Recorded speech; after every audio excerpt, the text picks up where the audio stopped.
All right, it's about 7:30, and right now I am in Nags Head, Kill Devil Hills. I'm not even sure exactly what you call where we are, right on the line here. And this is where I expect Hermine to come very, very close to. There are still some people out here. The rain's just gotten a little bit heavier in the last few minutes, but overall this afternoon I've seen some people around. Oddly enough, everybody I've seen has been from Richmond. I don't know if we're just a little bit more determined to ride this thing out. There are no mandatory evacuations, anything like that. The winds here are going to be 50 to 60 miles per hour tomorrow. Right now they're about 20 to 25.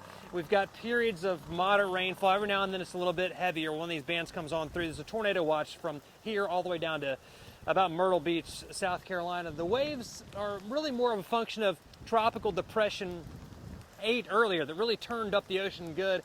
This is not affected by Hermine right now. Hermine sent a good storm surge through the Gulf of Mexico, but not here. This is more of the wind coming off of the water and just kind of pushing up the waves and turning it over pretty good. Now, once Hermine does come across here, moves out over the water, we're really going to start to see the flow around that circulation start to really pile the waves up and more of a storm surge.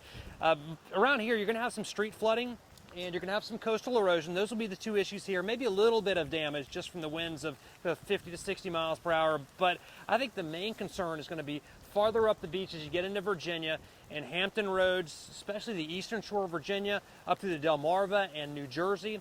But speaking more specifically of here in Virginia, the Richmond area is going to be on the fringe of things, not a whole lot of wind, just a little bit of rain. East of there, though, Northern Neck, Middle Peninsula, and especially down into Hampton Roads, Hermine is really going to have a persistent northeasterly driving wind that's going to push that water up into the Rappahannock, the York, the Potomac, the James, and it's going to pile that water on, especially the north-facing and the east-facing shorelines there. And I do think that's going to result in some moderate, even severe flooding in some cases. So I do expect a pretty bad situation just for the coastal flooding. And there's also going to be just regular old flash flooding from all the heavy rain that I'm expecting to see from Hermine here and also up into Virginia. So it's kind of the two-headed monster up there when you get that very, very strong flow for a long period of time, getting that coastal flooding and then adding in also the rain that is going to fall up that way. The winds will be strong as well, right along the coastal regions, 50 to 55 miles per hour. But I think that coastal flooding is going to be something that we're going to hear a lot about as we get into Saturday,